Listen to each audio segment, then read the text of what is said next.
Konnichiwa minasan, Genre to moshimasu. Welcome po sa ating vocabulary series. Sa video pong ito ay malalaman nyo ang mga basic Japanese vocabularies na based sa librong Mina no Nihongo. Ito rin po ay para sa mga beginners at sa mga gustong mag-review ng kanilang vocabulary. Watashi. Watashi. Watashi. Ang ibig sabihin nito ay I. Ang ibang tawag naman dito ay boku at ore. Ito ang kadalasang ginagamit ng mga kalalakihan. Ang atashi naman ay kadalasang ginagamit ng mga babae. Watakoshi naman ang ginagamit sa mga sobrang formal na sitwasyon. Watashi tachi. Watashi tachi. Watashi tachi. Ang meaning nito ay we. Anata. Anata. Anata. Ang ibig sabihin nito ay you. Ano ito? Ano hito. Ano ito? Ang meaning nito ay that person, he or she. Ito ay ginagamit pag may tinutukoy kang isang tao. Ano kata? Ano kata? Ano kata? Ano kata? Pareho lamang ang ibig sabihin nito. Minasan. Minasan. Minasan. Ang ibig sabihin nito ay ladies and gentlemen or all of you. Ito ang ginagamit pag tinatawag mo ang atensyon ng karamihan. San. San. San. Ang meaning nito ay Mr. or Miss. Ito ang dinudugtong sa dulo ng pangalan ng isang tao upang magbigay ng respeto. Chan. Chan. Chan. Ito naman ay madalas na dinudugtong sa pangalan ng isang batang babae. Kun. Kun. Kun. Ito naman ay madalas na dinudugtong sa pangalan ng isang batang lalaki. Jin. Jin. Jin. Ang ibig sabihin nito ay a national of. Kung ikaw ay taga-Amerika at isa kang American, ang tawag sa iyo ay America Jin. America Jin.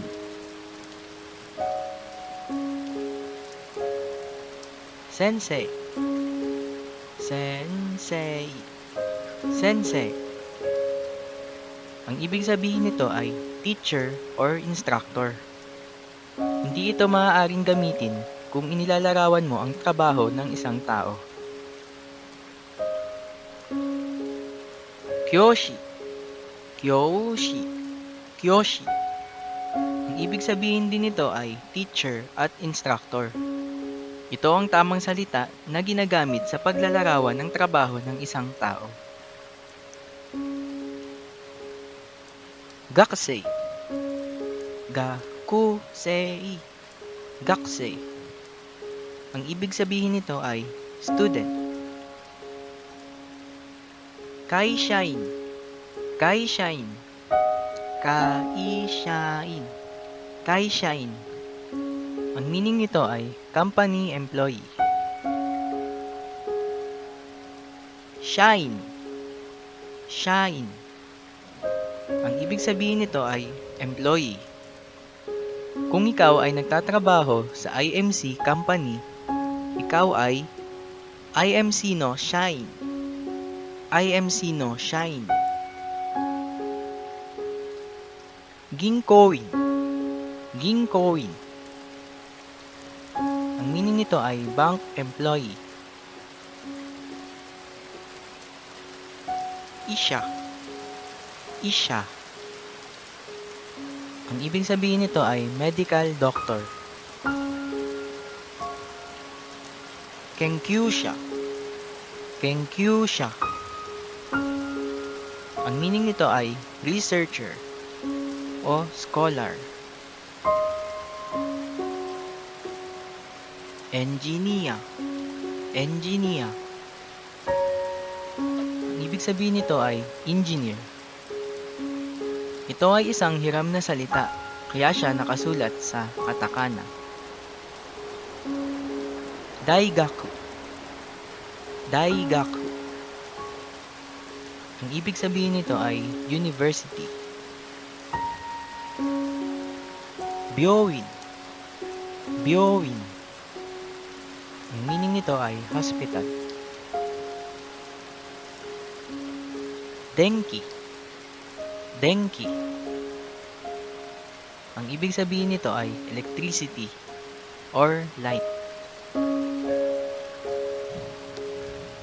Dare. Dare.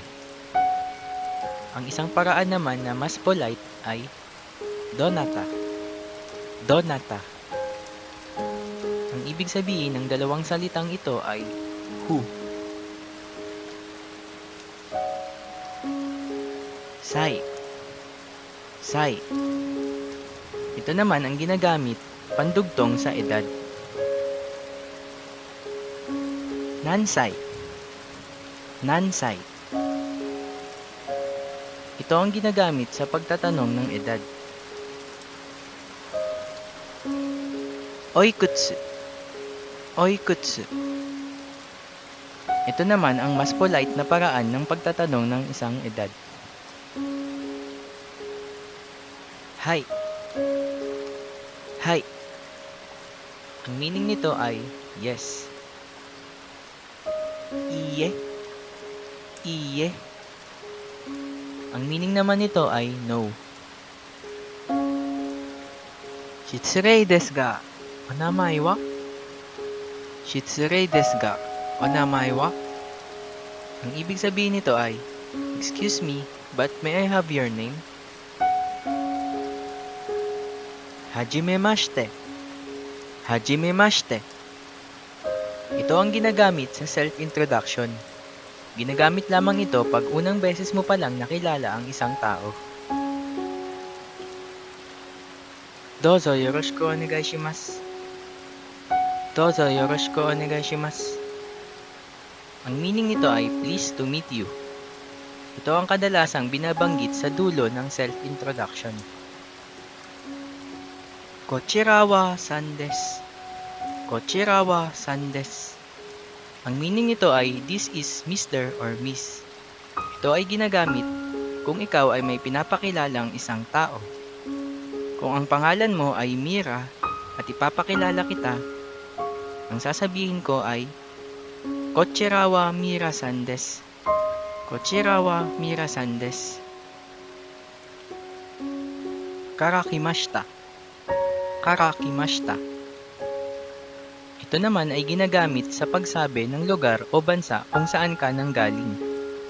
Kung ikaw ay nanggaling sa bansang Pilipinas, ang sasabihin mo ay Philippine karakimashita. Philippine karakimashita. Watashi. Watashi. Watashi. Ang ibig sabihin nito ay I. Ang ibang tawag naman dito ay boku at ore. Ito ang kadalasang ginagamit ng mga kalalakihan.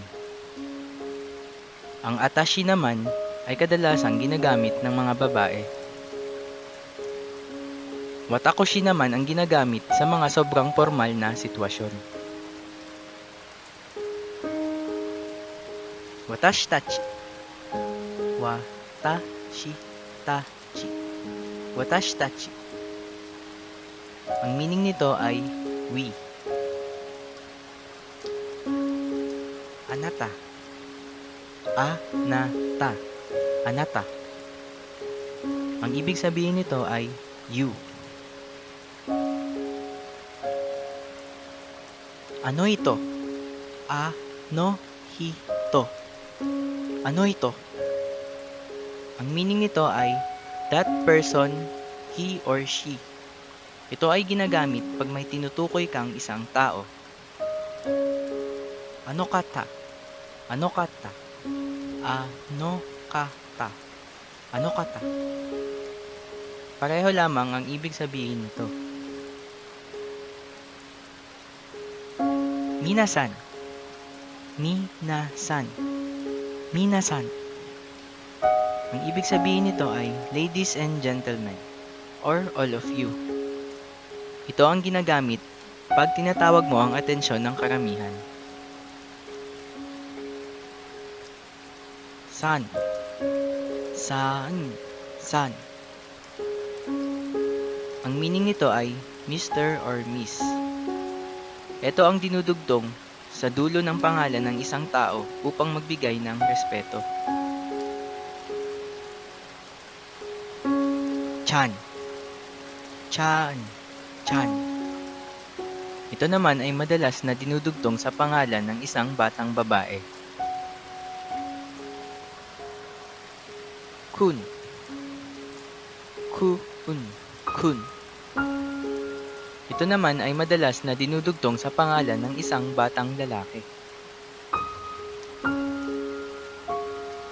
Jin. Jin. Jin. Ang ibig sabihin nito ay a national of. Kung ikaw ay taga-Amerika at isa kang American, ang tawag sa iyo ay America Jin. America Jin.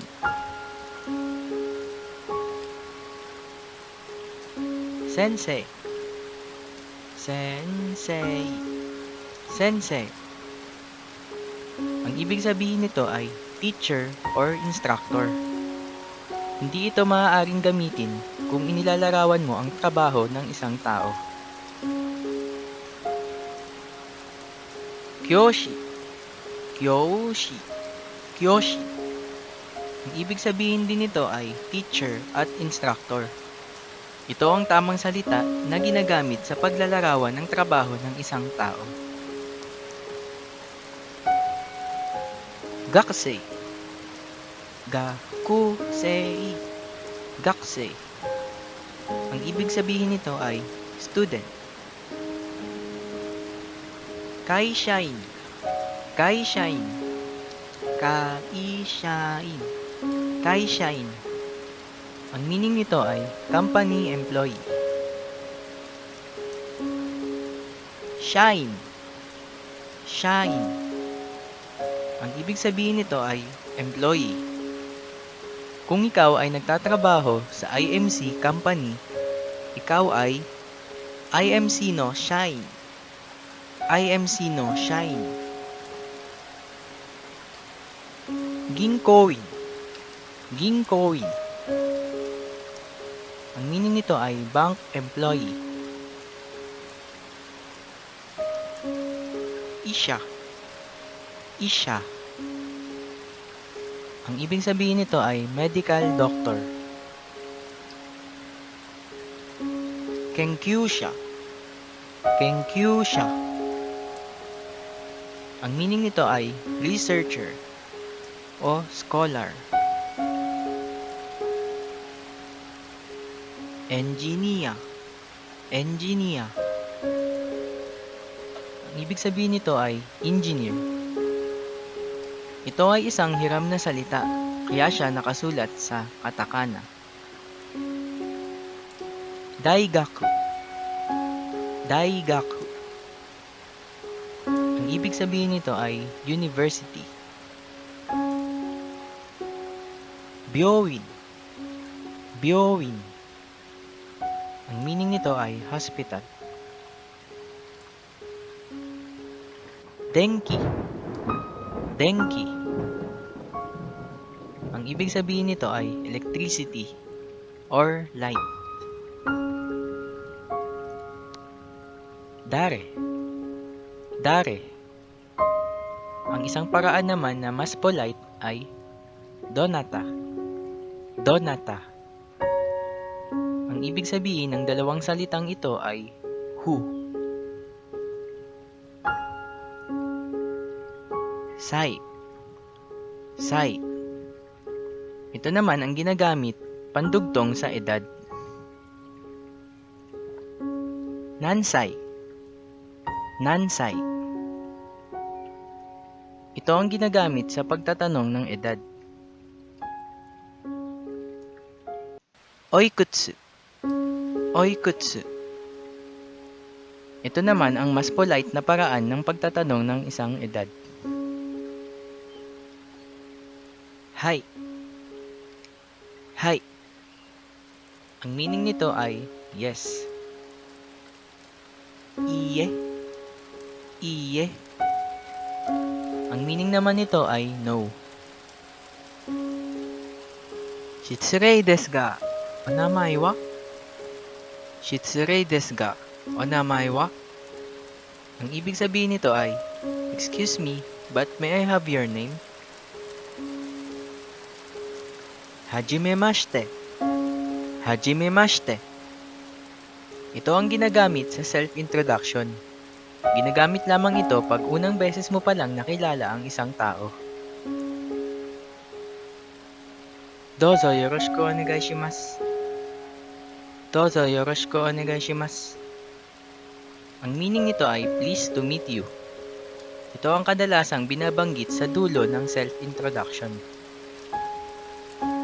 Kochira wa san desu. Kochira wa san desu. Ang meaning nito ay this is Mr. or Miss. Ito ay ginagamit kung ikaw ay may pinapakilalang isang tao. Kung ang pangalan mo ay Mira at ipapakilala kita, ang sasabihin ko ay Kochira wa Mira-san desu. Kochira wa Mira-san desu. Karakimashita. Karakimashita. Ito naman ay ginagamit sa pagsabi ng lugar o bansa kung saan ka nanggaling. Kung ikaw ay nanggaling sa bansang Pilipinas, ang sasabihin mo ay Philippine karakimashita. Philippine karakimashita. Arigatou gozaimashita, minasan. Huwag mong kakalimutang i-like ang video na ito at mag-subscribe ka na rin sa aking channel. Also, hit the bell button para updated ka sa mga susunod ko pang mga videos.